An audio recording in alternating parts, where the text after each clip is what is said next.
परिस्थिति में फंसे हुए, बहुत विषम परिस्थिति। तो अशोक सुंदरी का जो स्थान होता है, देखिए थोड़ा ध्यान दीजिएगा आप लोग, एलईडी पर भी ध्यान देना और आस्था चैनल पर भी ध्यान देना। तो किस स्थान पर हम अपनी विषम परिस्थिति में अगर उसे स्पर्श कर लें, विषम परिस्थिति में अगर कोई तकलीफ की घड़ी चल रही है, तो हमारा मात्र स्पर्श और थोड़ी देर वहाँ स्पर्श कर कर अपने मन की बात को कह देने पर भी हमारी समस्या, हमारा दुख समाप्त होता है। जैसे ये शिवलिंग है, ये जलाधारी है और सामने अशोक सुंदरी का स्थान।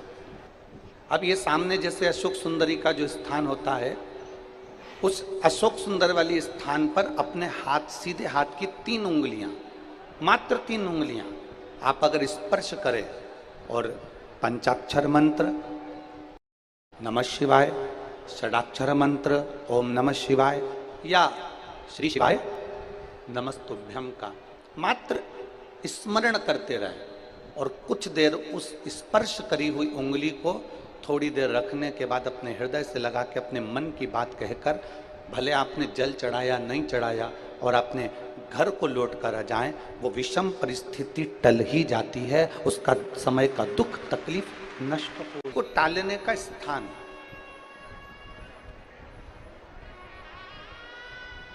कहते हैं कि जब हम अशोक सुंदरी वाले स्थान पर जब हम हाथ का स्पर्श करते हैं, अशोक सुंदरी वाले स्थान पर जब हम हाथ का स्पर्श करते हैं और स्पर्श कर कर जब हम अपने मन की बात कहते हैं, तो वो बात महादेव तक, माता पार्वती के माध्यम से, अशोक सुंदरी के माध्यम से पहुंच जाती है और भोलेनाथ हमारे मन की दशा को जानकर आशीर्वाद दे ही देते हैं। वो विषम परिस्थिति। और शंभु शरने पड़ी मांगू घड़ी रे दुख का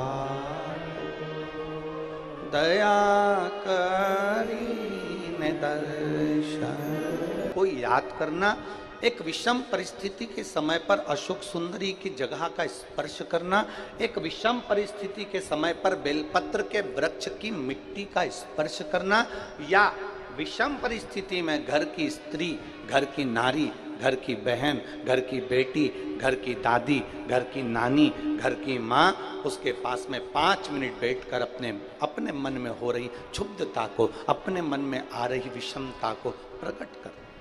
विषम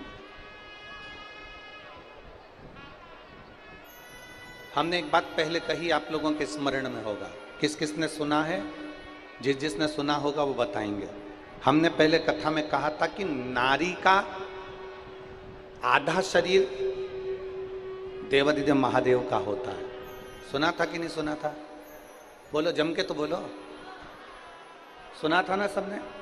स्त्री का, नारी का आधा जो स्वरूप है, स्त्री का आधा जो भाग है, स्त्री का आधा जो स्वरूप है, वो पुरुष का अर्थात देवाधिदेव महादेव का भाग है।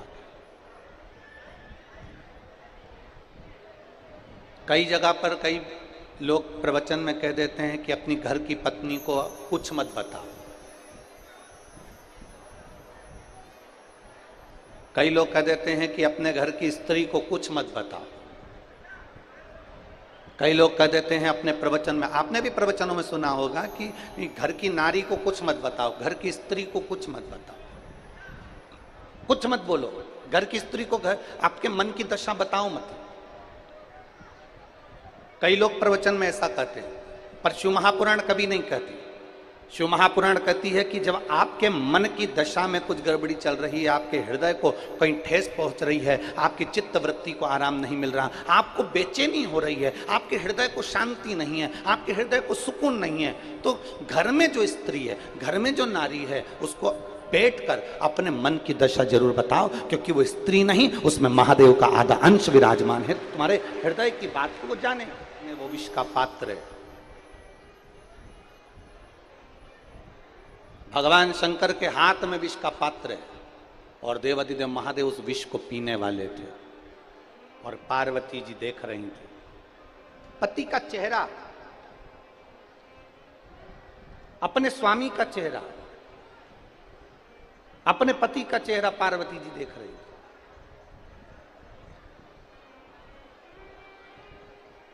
और माता पार्वती जी ने जो पति का चेहरा देखा और देखते से माता पार्वती उनके करीब में पहुंच गई, उनके नजदीक, उनके पास में। और माता पार्वती जी जैसे ही भगवान देवादिदेव महादेव के नजदीक में पहुंची और भगवान शंकर के पास दौड़कर माता पार्वती जी पहुंची, दौड़कर।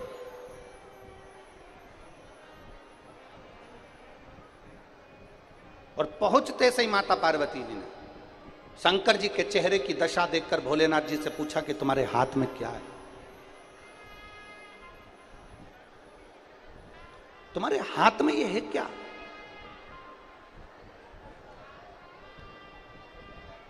मेरा निवेदन,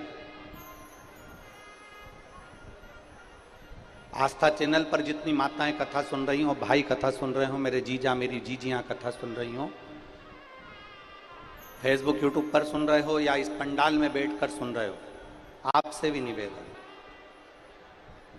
जरा विचार करिएगा। आपका पति, आपके घर का कोई पुरुष, आपके घर का कोई पिता, आपके घर का कोई दादा, आपके घर का कोई पुरुष हाथ में जहर की पुड़िया लेकर खाएगा तो आप मना करोगे कि नहीं करोगे? जम के तो बोलो जरा, अरे जम के बोलो जरा, करोगे ना? कि तुम जहर क्यों खा रहे हो, विष क्यों पी रहे हो? देव विष के पात्र को अपने पास में रखें, विष के पात्र।